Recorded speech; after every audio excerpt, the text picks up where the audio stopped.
আজকে আমাদের আঞ্জুমিনা হসপিটালে খুব সুন্দর দুইটা মেয়ে বাবু হয়েছে, মাশাআল্লাহ। এই বাবুটার চেহারা খুবই সুন্দর হয়েছে। এই বাবু হয়েছে ভোর 5টা 45-এ, আজানের কিছুক্ষণ পরে হয়েছে, আলহামদুলিল্লাহ। আর এই বাবুটা হচ্ছে দুপুরবেলা না, আজকে ডেটেই পড়েছে, 11:30 বাজে হলো, আলহামদুলিল্লাহ। দুজন বাবুই সুস্থ আছে এবং দুজনের মাই সুস্থ আছে। এই বাবুর ফ্যামিলির এর আগেও একটা বেবি এখানে হয়ে গিয়েছে, তো ওনারা জানতো, এই জন্য কোনো ঝামেলা করেনি আমাদের সাথে, আলহামদুলিল্লাহ। ওনার বাড়ির প্রত্যেকটা লোকই অনেক সাপোর্টিভ ছিল, কিন্তু এই বাচ্চার বাবা সাপোর্টিভ ছিল শুধু। আর বাড়ির ওনার নানি, ওনার আরও কে আছে যেন, ওনারা আসলে খুবই অস্থিরতা করেছে, খুবই ঝামেলা করেছে আমাদের সাথে।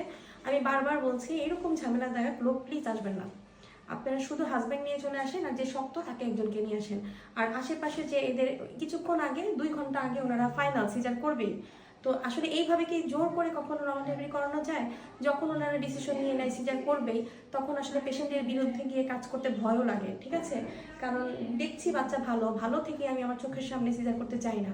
আর এইসব সময় আমি ডিরেক্টলি বলে দিই, সিজার যদি করতে হয় অন্য জায়গায় গিয়ে করেন। আমার এখানে আমি কারণ ছাড়া অকারণে পেশেন্টের মেন্টাল স্যাটিসফ্যাকশনের জন্য আমি সিজার করাই না। আপনাদের যদি একান্ত সিজার করতে ইচ্ছা করে অন্য জায়গায় গিয়ে করেন।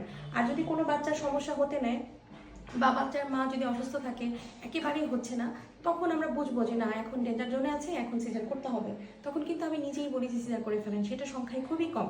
আর অধিকাংশ ক্ষেত্রেই দেখা যায় যে, দেখেন কি সুন্দর কথা শুনছে, যে সিজার কিন্তু আসলে লাগে না। আমাদের এখানে কিন্তু 10%-এরও কম সিজার হচ্ছে। কাজেই আপনারা আমাদের উপরে একটু আস্থা রাখতে পারেন। আর তারপরেও যেটা বলি, হ্যাঁ অ্যাক্সিডেন্ট তো হতেই পারে, অ্যাক্সিডেন্ট সেটা তো আর আমার হাতেও না, আপনাদের হাতেও না।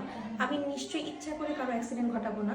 আপনারা যদি মনে করেন যে না, একটা বাচ্চা মানে আল্লাহ না করুক কেউ মারা গেল, তো দেখেন সিজারেও মারা যেতে পারে। সিজারে মারা গেলে কিন্তু বাচ্চার মার কিন্তু পরবর্তীতে কয়টা বাচ্চা নিতে পারবে বলেন? তখন কিন্তু বাচ্চার মা রিস্কে চলে গেল।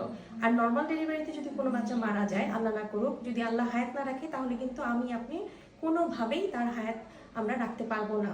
সেই ক্ষেত্রে কিন্তু বাচ্চার মা পরবর্তীতে আরো অনেকগুলো বেবি নিতে পারবে এবং বাচ্চার মা সুস্থ হয়ে যাবে তাড়াতাড়ি। কাজে কোনটা বেনিফিটেড? সব দিক থেকে কিন্তু নর্মাল ডেলিভারি বেনিফিটেড। আপনার বাচ্চার মার জন্য ভালো, বাচ্চার জন্য ভালো, সব দিক থেকে ভালো এবং ফ্যামিলির জন্য ভালো। তো যাই হোক, এত কিছু বলার পরেও যদি না বুঝেন, যারা না বুঝবেন তারা, আমি বারবার বলছি, তারা সাথে আসবেন না, শুধু হাজব্যান্ড চলে আসবেন। আর বাকিটা আমরা দেখবো, বাকিটা আল্লাহ ভরসা, আর আমরা দেখবো যতটুকু করা যায়। তো ভালো থাকবেন, সুস্থ থাকবেন। সবাই আমাদের আঞ্জুমিনা হসপিটালের জন্য দোয়া করবেন, আঞ্জুমিনা হসপিটালের টিমের জন্য দোয়া করবেন। আল্লাহ হাফেজ, আসসালামু আলাইকুম।